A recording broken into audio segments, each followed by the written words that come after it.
दोस्तों आज इस वीडियो में हम लॉलेंड्स की book how to talk to anyone से 10 बहुत ही काम की कम्युनिकेशन स्किल सीखेंगे, जो आपको बताएंगे कि ऐसा क्या करें कि आपको कभी बात करते हुए ये ना सोचना पड़े कि मैं अब आगे क्या बोलूं। ऐसा क्या करें कि आपके पास हमेशा कुछ ना कुछ इंटरेस्टिंग हो कहने के लिए। किसी से रिस्पेक्ट पाने के लिए किस तरीके से बात करें। किसी की नजरों में अपनी इमेज कैसे बनाएं बिना उसकी चापलूसी किए। थैंक यू बोलने का वो तरीका जिससे आप लोगों का दिल जीत सकते हो।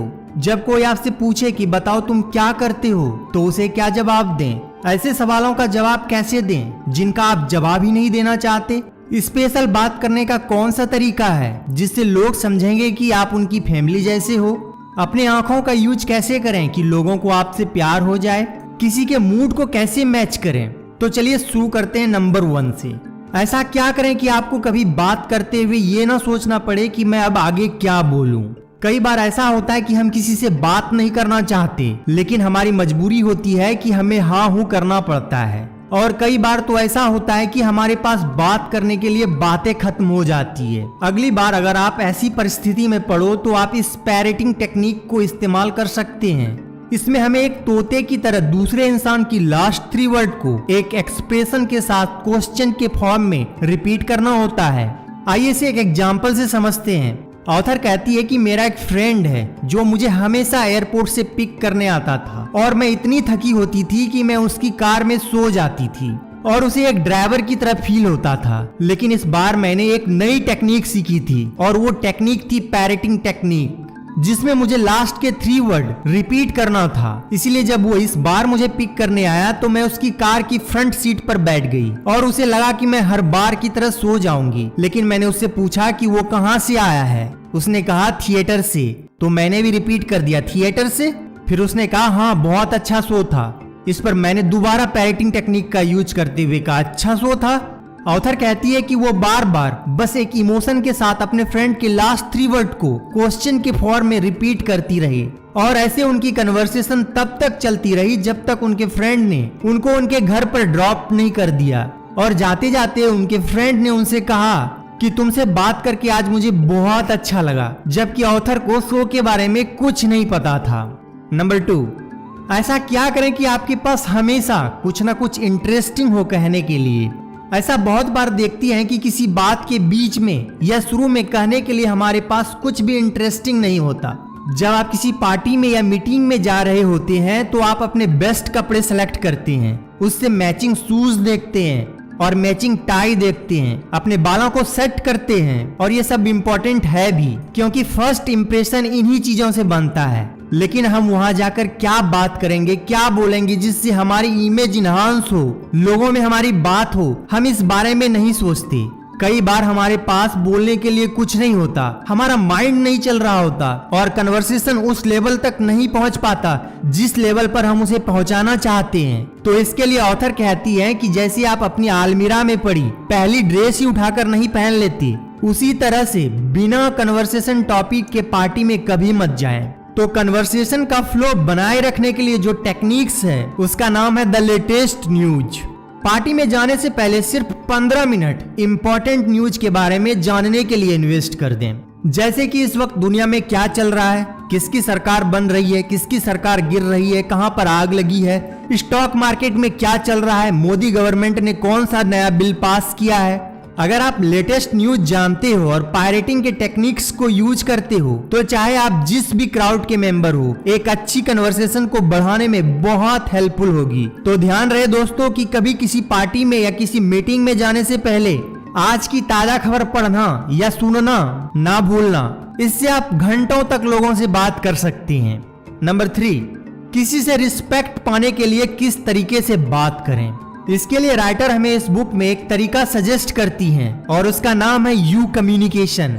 अगर मैं आपसे पूछूं कि आपकी लाइफ में सबसे इंपॉर्टेंट इंसान कौन है तो आप बोलोगे वाइफ, भाई बहन, माँ या पिताजी। लेकिन मैक्सिमम लोगों की लाइफ में सबसे इंपॉर्टेंट इंसान वो खुद होता है। अगर आप किसी से बात करते वक्त सेंटेंस इस तरीके से बोलें जिससे दूसरे इंसान का जिक्र हो तो वो आपको पसंद करेगा ही करेगा। उदाहरण के लिए एक लड़की आपको बोलती है मुझे आपका सूट बहुत अच्छा लगा, क्या आपको ये कॉम्प्लीमेंट ज्यादा पसंद आएगा या फिर दूसरी जो आपको यह बोलती है तुम इन कपड़ों में बहुत अच्छे लग रहे हो।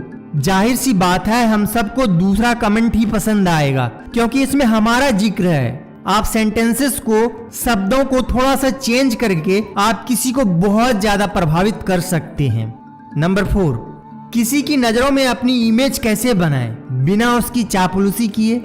कई लोगों को डायरेक्ट तारीफ सुनना पसंद नहीं आता और उन्हें लगता है कि लोग उनकी चापलूसी कर रहे हैं। खासकर अगर दूसरा इंसान आपसे अच्छी पोजीशन में हो तो इन लोगों को प्रभावित करने के लिए आप ग्रेप वाइन कम्युनिकेशन टेक्निक का इस्तेमाल कर सकते हैं। ग्रेप वाइन कम्युनिकेशन एक तरह की इनफॉर्मल कम्युनिकेशन है। इसमें आप जिस इंसान के नजरों में अपनी इमेज बनाना चाहते हैं उसके किसी क्लोज फ्रेंड से मिलिए और आप उस फ्रेंड से उस इंसान की तारीफ कर दीजिए कि यार वो बंदा बहुत बढ़िया है, बहुत अच्छा काम कर रहा है, मुझे पसंद है। जब वह बंदा उसकी तारीफ डायरेक्टली नहीं बल्कि किसी दोस्त के थ्रू सुनेगा कि आपने उसके बारे में इतनी अच्छी बातें कही है तो इससे आपकी इमेज उसकी नजरों में काफी अच्छी बन जाएगी, क्योंकि मैक्सिमम टाइम लोग पीठ के पीछे बुराई ही करते हैं। जब आप उस इंसान से मिलोगे तो आप उनसे काफी खुशी से मिलोगे क्योंकि उसने आपकी तारीफ आपसे डायरेक्टली नहीं की थी, तो उसकी इमेज आपकी नजरों में ऐसी बनती है कि बंदा आपकी पीठ पीछे तारीफ करता है, मतलब वो एक अच्छा इंसान है। तो ये है grapevine communication. Number 5, thank you बोलने का वो तरीका जिससे आप लोगों का दिल जीत सकते हो। ऑथर कहती है कि कभी भी थैंक यू को अकेले मत बोलो, दूसरे इंसान को ये बताना जरूरी है कि हम उसे किस चीज के लिए थैंक यू बोल रहे हैं, क्योंकि लोग एक दूसरे को इतनी बार थैंक यू बोल चुके होते हैं कि थैंक यू सुनकर उन्हें कोई फर्क ही नहीं पड़ता। आपको थैंक यू के साथ एक रीजन भी अटैच करना है। एग्जाम्पल के तौर पर आप ऐसा बोल सकते हैं, thank you for coming, thank you for being so understanding, thank you for waiting, thank you for being such a good customer. Thank you के साथ जब आप सामने वाले के काम को भी एक्नॉलेज करेंगे तो आप देखेंगे कि लोग आपके बारे में ज्यादा दिलचस्पी लेने लगे हैं और आपकी बातों को ज्यादा इंपॉर्टेंस मिलने लगी है। नंबर 6, जब कोई आपसे पूछे कि बताओ तुम क्या करते हो तो उसे क्या जवाब दें। ये टेक्निक्स कहती है कि सिर्फ ये ना बोलो कि मैं एक इंजीनियर हूँ। अगर हम चाहते हैं कि लोग हमें इंटरेस्ट दिखाए तो हमेशा अपने प्रोफेशन के साथ एक छोटी सी स्टोरी सामने वाले इंसान के अकॉर्डिंग हमें अटैच कर देनी चाहिए। एग्जाम्पल के तौर पर अगर आपसे एक यंग मदर पूछती है कि आप क्या करते हो और आप एक एडवोकेट हो तो सिर्फ यह कहने के बजाय कि मैं एडवोकेट हूँ हम कह सकते हैं कि मैं एक एडवोकेट हूँ। मैंने ऐसे केसेस लड़े हैं जिससे मदर्स को उनकी प्रेगनेंसी के बाद मैटरनिटी लीव दिलवाई है। उसी तरह अगर आपसे यही सवाल एक बिजनेसमैन ऑनर पूछता है तो आप कह सकते हैं मैं एडवोकेट हूँ। मैंने एक ऐसा केस लड़ा था जिसमें एक एम्प्लॉयर को सजा हुई क्योंकि उसने अपने एम्प्लॉय से इंटरव्यू के दौरान पर्सनल सवाल पूछ लिया था।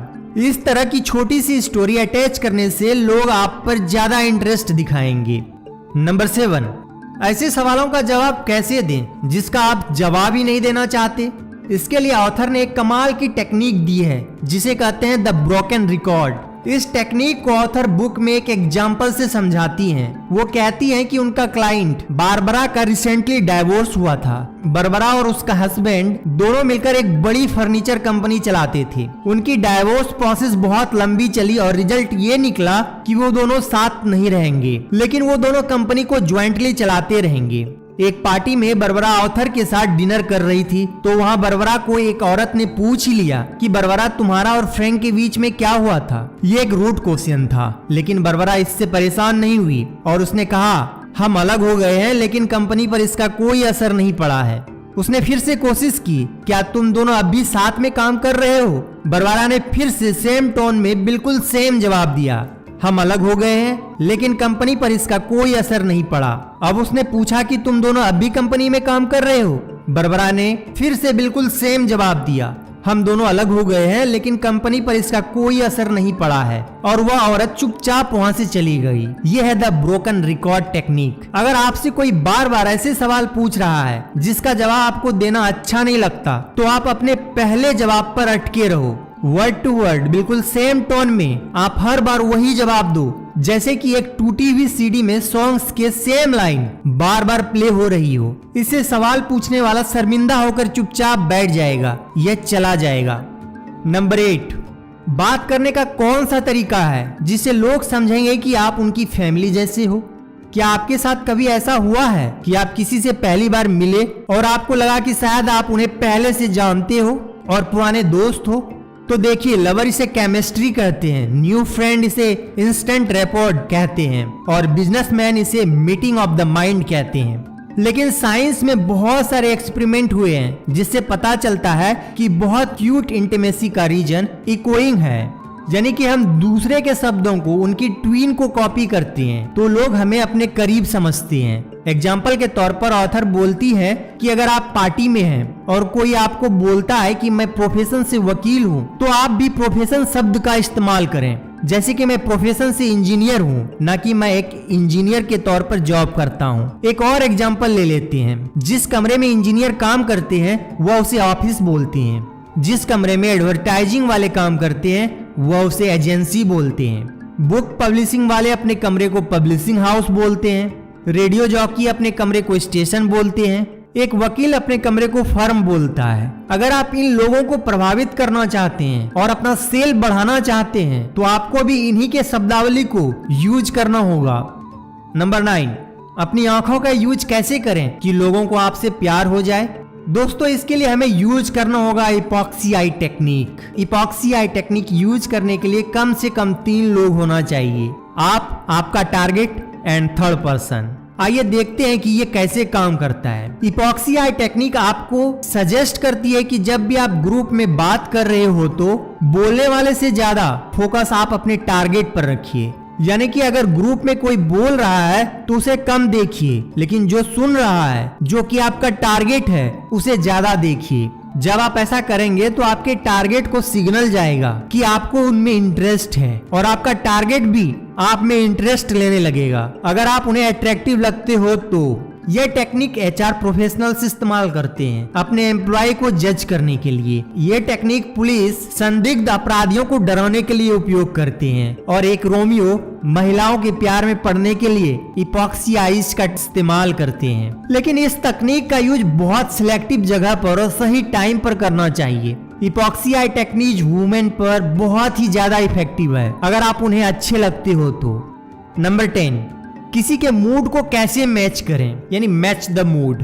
आपके साथ कभी ऐसा हुआ है कि आपका मूड बहुत खराब हो और उसी टाइम कोई इंसान आकर आपसे एकदम फुल एक्साइटमेंट में बात करने लगे? वैसे तो आपको भी एक्साइटमेंट पसंद है, लेकिन उस वक्त आप उस इंसान से थोड़े चिढ़ जाएंगे। या फिर कभी इसका उल्टा हुआ हो, जब आप एकदम एक्साइटेड हो और कोई आकर आपसे एकदम सैड बातें करने लगे। प्राय लोगों के साथ जब ऐसा होता है तो ऐसे में वो लोगों से दूर जाने की कोशिश करने लगते हैं, खास करके अगर उस इंसान के साथ उसका क्लोज रिलेशन ना हो। ऐसा होने का कारण है मूड मिसमैच। इसीलिए जब आप किसी से बात करना स्टार्ट करें तो आप पहले इस बात पर ध्यान रखें कि सामने वाला का मूड कैसा है। अगर वह सैड या लो मूड में है तो आप डायरेक्ट बहुत ज्यादा एक्साइटमेंट से बात ना करें, बल्कि स्टार्ट में थोड़ा आराम से बात करें और फिर धीरे धीरे अपने मूड और एक्साइटमेंट लेवल को बढ़ाएं। ये चीज सामने वाले का भी मूड अच्छा कर सकता है। तो दोस्तों, इस वीडियो में बस इतना ही। अगर आपको वीडियो पसंद आई तो वीडियो को लाइक करें, शेयर करें और चैनल को सब्सक्राइब करना ना भूलें। Thanks for watching.